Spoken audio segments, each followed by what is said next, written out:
Students, நான் சொன்னேன் இல்லையா, இது வந்து நம்ம பேக்கெட்டில் வாங்கின அந்த சேவையை நான் சொல்லியிருந்த மாதிரி இந்த எண்ணெயில் கடுகு தாளிச்சிட்டு கருவேப்பிலை, கொத்தமல்லி, தக்காளி, வெங்காயத்தை நம்ம வதக்கிட்டு உப்பு போட்டு அதுக்கப்புறம் பேக்கெட் சேவை காமிச்சிருந்தேன்.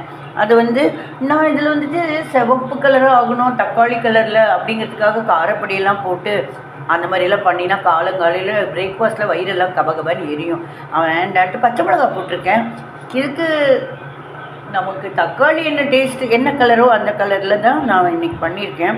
நம்ம எப்படி நார்மல் தக்காளி சாதமும் தக்காளி சாப்பாட்டில் இந்த காரப்பொடி போட்டு அப்படி பண்ணுறது வித்தியாசம் இருக்குது. பட் நம்ம பொதுவாக வந்து நம்ம சின்ன வயசில் இருக்கிறப்பெல்லாம் தக்காளி சாதம்னா இப்படி தானே பண்ணுவாங்க. கொத்தமல்லி, கருவேப்பிலை, தக்காளி, வெங்காயம், பச்சை மிளகாய். எங்கள் அம்மா எல்லாம் அப்படி தான் பண்ணி எனக்கு நான் சாப்பிட்ருக்கேன். எனக்கு அது தெரிஞ்சதுக்கு அதுதான் தெரியும். அதோடு சேர்த்து இது பண்ண நம்ம ஆடப் பண்ணிக்கலாம். இப்போல்லாம் தான் தெரிஞ்சுக்கிறோம் எல்லாமே. இதில் காரப்பொடி போடல. இப்போ வந்து இதில் நான் போட்டு இதில் மேலே ஒரு தட்டு வச்சோ இல்லை டைரெக்டாக போட்டு வேக வச்சு என்ன இது பண்ண போகிறேன். ஏன்னா எல்லாமே இது ஆயிடுச்சு. ஏன்னா கடையில் வாங்கினது வேறேன்னு இருக்குது. இப்படி சாப்பிட்டா நல்லா இருக்காது.